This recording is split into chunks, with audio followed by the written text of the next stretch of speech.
52-point win today for the Giants. 15-14, 104 to Collingwood 6-16, 52. Well, that was fucking dreadful. There's really no way of spinning this into a positive one. It was really a bad performance and a bad way to open our 2025 AFL season. GWS 15-14, 104, far too good for Collingwood, 6-16, 52, my God. Clearly far too good given that bloody scoreline. And congratulations as well to GWS, who many have predicted to win the 2025 AFL Premiership. I myself haven't gone that far for GWS for that prediction. But if opening round is anything to go by, they'll be in the Premiership mix yet again. This is Nate coming at you with the opening round review of Collingwood v GWS. I'm recording this on a Monday morning here on Labor Day in Victoria. Silly me, out and about on a Sunday night. I didn't watch the game live. I did watch it in patches throughout the first quarter, second quarter, third quarter. Didn't watch anything in the last quarter given that scoreline. I do apologise because anytime I tuned in from time to time during the match, we just looked sloppy and slow. No other way to put it, to be honest. So again, I apologise for being the jinx for that. I did watch the full replay last night. It was around 10 o'clock when I got home. Didn't get done watching the game in full until after midnight. Why I watched the full replay, I don't know. It was basically just putting the pieces together. Right? How did it lead to this? How did it lead to that? What happened here? What happened there? And it made for bear watching, particularly watching the full replay. You know, you're seeing a lot of Collingwood reviews, very reactionary, but it's also fair enough. We got exposed for a lack of pace, our age, disposal efficiency, particularly our forward 50 entries.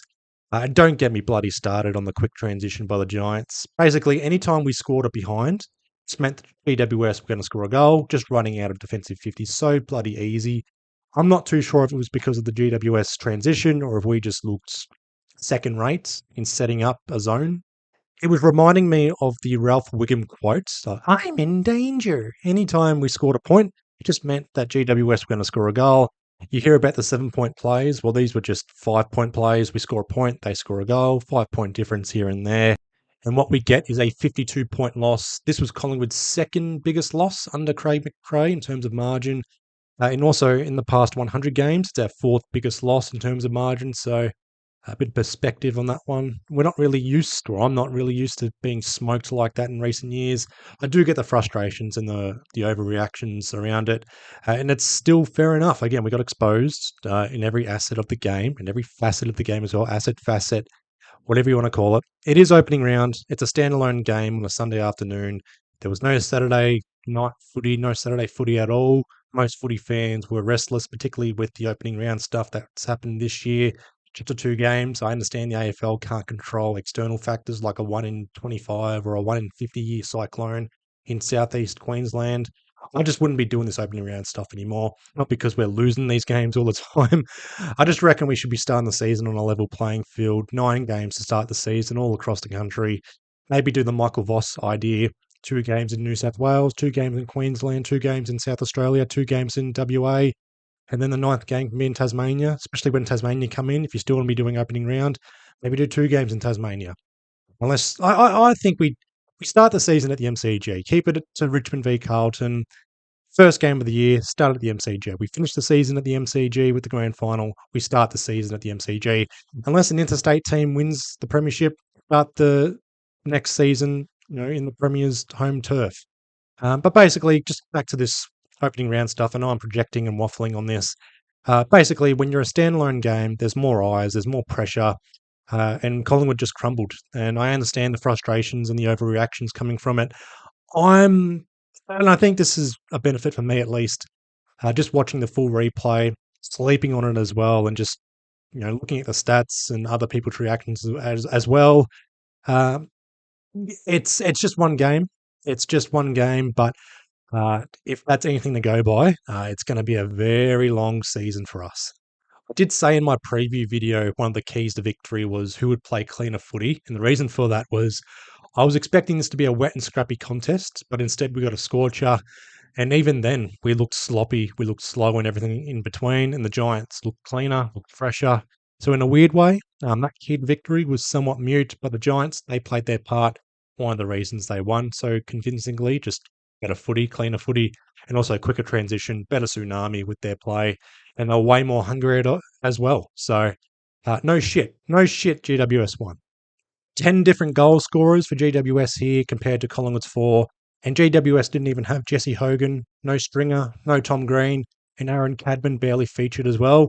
Yet GWS still get to score over 100 points without their main weapons. Sam Taylor kicking the first goal of the game. I mean, what the fuck? Genuinely, what the fuck? Sam Taylor's first goal in fucking 20,000 years. And the way we were kicking it to him with our forward 50 entries, we made him look like Pete Jakovic. But to be fair, Sam Taylor's probably going to end up being better than a Glenn Jakovic. He's going to be one of the all-time great defenders. And that's not even including picking it down his throat all the time. He just knows how to read the play, knows how to intercept well. He's become leaps and bounds better than Darcy Moore right now. Finn Callaghan, 10-year, $17 million contract given to him by St Kilda. That would have been unders given the way he was performing against Collingwood. Josh Kelly, Brent Daniels in the middle as well. Lockie Ash, Lockie Whitfield as well. Could also mention as well Toby Bedford tagging Nick Dacos. Should have mentioned that in my preview. Wasn't surprised by the move. Nick Dacos cramping late in the third quarter. A late third quarter, not late in the game. So Nick Dacos basically playing just 3/4 of footy. Just on Nick Dacos, with him playing limited minutes, it really did expose our midfield depth in that final quarter. No Jordan McGoey, and we're left with aging players or youngsters not fully developed to play in the middle in that final quarter, as well as some pinch hitters, relief midfielders who go in for 5 minutes, 1 or 2 centre clearances, you name it. Did think Harry Perriman, though, was one of our best players. Just needed more support in the middle. Darcy Cameron, one of our best players by default, with Kieran Briggs knocked out in the first quarter, up against Lockie Keefe. And by default, Darcy Cameron played a good game. He'll be up against Jordan Sweet most likely next week against Portland, and Tim English in 2 weeks against the Dogs. Josh Dacos played well. I'm not fully sold on him playing half-back. I prefer him to play that attacking winger role, give him plenty of space in that part of the ground. Nick Dacos and Crisp were other players who had 20-plus disposals. Everyone else was just meh or just didn't perform. Again, I'm not going to be too negative on our players. It's the start of the season. There's 22 games to go. But you'd want to hope that this was just an outlier of a performance. This is the bottom of the barrel in terms of our performances. We hope to look back on this at the end of the season and just laugh, given how bad it was and how dreadful it was. But if that opening round clash was anything to come by, again, it's going to be a very long season. The jury is still out for me for Reef McInnes as our second tall. Our midfield depth being exposed as well, with Nick Dacos playing limited minutes in that final quarter. Ed Allen, I thought, was at least serviceable. Ned Long had a decent quarter of footy when he was subbed on. Hoskin Elliott subbed off with a stiff shit at the end of the third quarter. Collingwood 36 tackles for the game, minus 20 against the Giants, which is not acceptable at AFL level. Forward 50 entries, forward 50 pressure, non-existent in my opinion. Third quarter the third quarter was there. Just didn't get any scoreboard reward for it. When the going gets tough and it looks like a landslide's about to approach, what do we stand for? We weren't getting smashed in 2023. Obviously, we won the flag. We weren't getting smashed in the second half of 2022. I'd like to see us, I'd like to see some silver linings to come out of these losses. And just from this loss against the Giants, there was very little positives to take out of it in terms of the performance.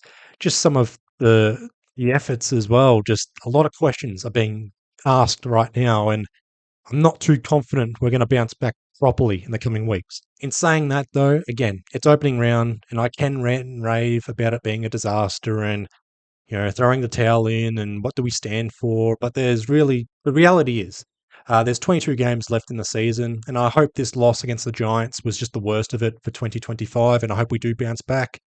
Dan Houston will be back next week, unless he gets a freak injury or whatever in training. Jordan DeGoey apparently will likely miss another game or two. Mason Cox could be in the selection mix. Mason Cox, he provides stability for us and for our other tools as well. We somehow play better when Mason Cox is playing. We're going to start looking at life after Mason Cox, though. Just going to mention real quick, Craig McRae, his little mischief in the second quarter. Not acceptable. It's only in passing, and I know the media is going to blow this up on proportions, and it's really a nothing burger, in my opinion.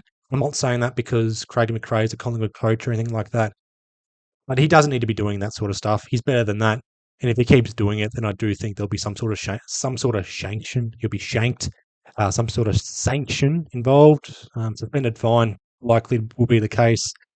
I will conclude this video with a few positives, and it's not just the performance. It was just more heading into this game. And I should have mentioned this in the preview video or even in the start of this video.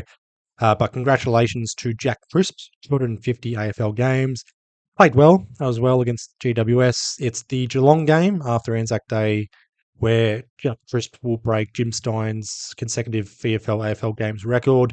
Hopefully there's no injury. Hopefully there's no suspension and he does play that game, or if he gets to that game. Pendlebury and Sidebottom, they go outright second for most games played as teammates. They'll tie Andrew McLeod and Tyson Edwards for 307 games played together against Port Adelaide. And then we'll break that record against the Dogs in round 2. Strangely enough, we do play Carlton in round 3, so unless they want to arrest one of those players and break the record there, for Pendlebury to have another milestone game against Carlton would be good timing, ironically, I guess. While we are on the topic of Pendlebury, he played his 404th AFL game. He goes outright 4th on the all-time record, soon to surpass or tie Sean Burgoyne in a few weeks as well. And hopefully, and again, I still predict he will play on in 2026. 19 disposals here against the Giants. He did look slow at times. I'm not holding this performance against him. Sidebottom, again, he was serviceable as well. Expect a little bit more, especially with, and even Pendlebury as well. A lot of the veterans today, or on Sunday, sorry. I expect a little bit more, especially with the on-field leadership as well. I hope for us to bounce back as well. In the meantime, though, be well, stay safe, and I'll see you in the next one.